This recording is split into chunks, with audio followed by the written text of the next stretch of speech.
নমস্কার বন্ধুরা, শুভ সকাল সবাইকে। সবাই কেমন আছো? আশা করি যে যেখান থেকে আমার ভিডিওটা দেখছো সবাই সুস্থ আছো ও ভালো আছো।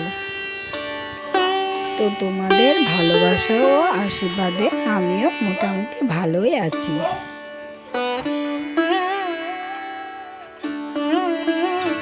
তো আজকে হচ্ছে শুক্রবার, ঘড়ির কাঁটায় এখন সময় 9:30 মতো।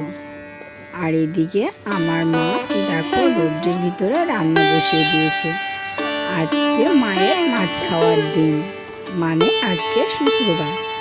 তো মা সপ্তাহের বেশিরভাগ দিনই নিরামিষ খায়, তো আজকে শুক্রবারটা মা মাছটা বেশিরভাগ দিনই খায়।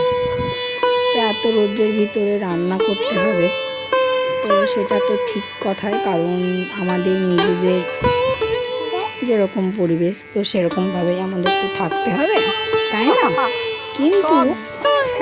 কিন্তু কিছু লোক এসে যখন বাড়ি বয়ে এসে দুটো চারটে কথা শুনিয়ে যায়, তো তখন কিন্তু একদম ভালো লাগে না, তাই না?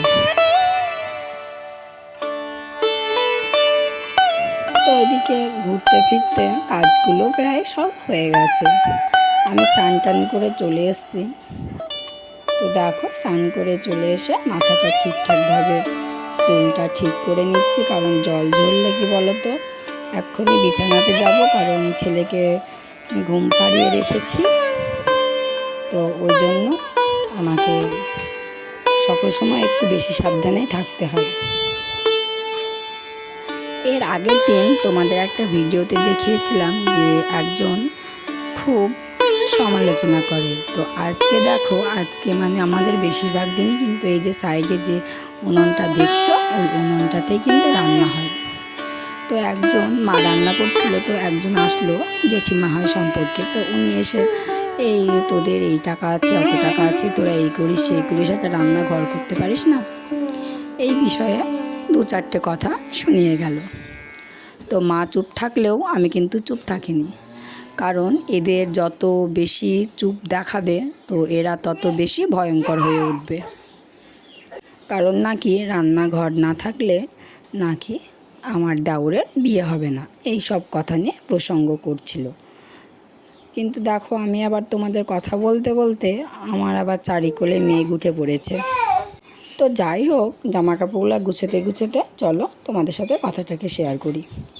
তো আমার কি মনে হয় বলো তো, দুবেলা দুমুঠো না খেয়ে থাকবো, তো কারোর বাড়ি বয়ে এসে কথা শুনবো না। তো এই জিনিসটা করি বলেই কিন্তু সবার কাছে মুখে মুখে তর্ক করার মতন বউ হয়ে যায়। তো কারো কাছে মিথ্যে ভালো হয়ে থাকার থেকে সত্যি ভালো হয়ে থাকা অনেক ভালো, কারণ মিথ্যে বলে তাদের মুখের সামনে ভালো হয়েও তো কাজ নেই, তাই না? তো সত্যি বলে যদি প্রতিবাদী হই, তো তাতেও আমার কোনো কষ্ট বা দুঃখ হয় না। আর এদিকে দেখো, রোজ রোজ কিন্তু দুধ জাল দিতে গিয়ে এতটা পরিমাণে দুধ পড়েই যায়, কারণ কোন দিকে আমার মন থাকে কে জানে, শুধু কাজে ক্ষতিই হয়। এতটা পরিমাণে দুধ পড়েছে যে মাও আমাকে বকছে, কারণ দেখো অনেকটাই দুধ পড়ে গেছে। তো শুনেছি সংসারে নাকি দুধ উতলে গেলে নাকি সংসারটাও উতলোয়। তো আমার তো রোজ রোজই পড়ে যায়, তো কই আমি তো কিছু বুঝে উঠতে পারিনি। তো ওদিকে দুধটা জাল দিতে আবার বৃষ্টিও নেমে গেছে। তো এদিকে দেখো, তারপর আমি শাড়িটা ছেড়ে এসে ঘরে ছেলে এগুলো সব অগোছালো করে ফেলেছে, কারণ সকালে গুছোলে দুপুরের মধ্যেও শেষ, আবার দুপুরের থেকে বিকেলে গুছোতে হয়। তো তার জন্য এগুলো গুছিয়ে নিচ্ছি, না হলে আবার দেখতে খুব বাজে লাগবে। কারণ তোমাদেরকে আমি বারবারই বলি যে এই ঘরটুকুই মানে আমার, সেই কেউ বলে না, কথায় বলে না, টিনের বাড়ি সাজিয়ে রাখলেও সেখানেও স্বর্গ পাওয়া যায়। তো আমারটাও তাই, আমার এই ঘরটুকুতেই সব। তো ওই জন্য একটু বেশি বেশি করে গুছিয়ে রাখি, কারণ একটু নোংরা হলে গুছিয়ে রাখি, না হলে তো ধরো আমার দুটো মেয়ে, একটা মেয়ে আর একটা ছেলে। তো ছোটো ছেলের থেকে মেয়ে একটু বেশি রকম দুষ্টুমি করে, তো ওই জন্য গুছিয়ে রাখি।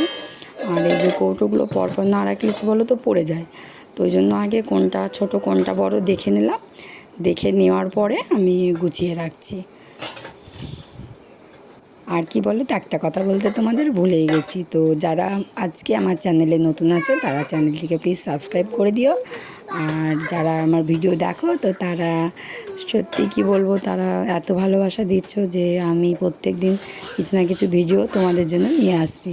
তো তারা একটা লাইক করে পাশে থেকো, আর ভিডিওটা কেমন লাগে সেটা জানিও।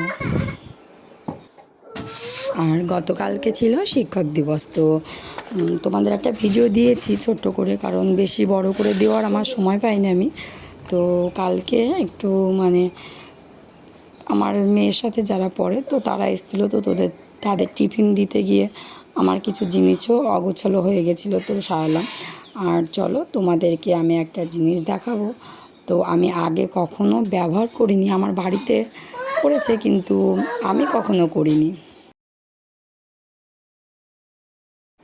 তো চলো তোমাদেরকে দেখাই এই যে এই জিনিসটা। তো এই জিনিসটা কি বলো তো, সেই তোমরা হয়তো জানো এটাকে নিচে একটু মানে প্রেশার দিয়ে ঘুরিয়ে নাকি এটা বাস্ট করে, তার উপর ওই যে চিকচিকের মতো পড়ে না মাথার উপর দিয়ে।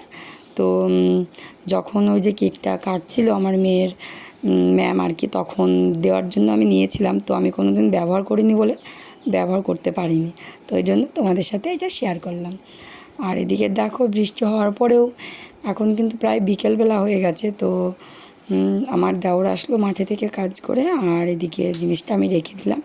তো জামা কাপড়গুলো তুলে নেব, কারণ এরকম মেঘ দেখালে কি বলো তো বেশি বৃষ্টি হয়।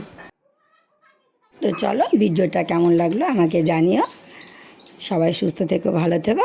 ভিডিওটা এখানেই শেষ করছি, দেখা হবে আবার আগামী ভিডিওতে। তো চলো, বাই বাই, টাটা।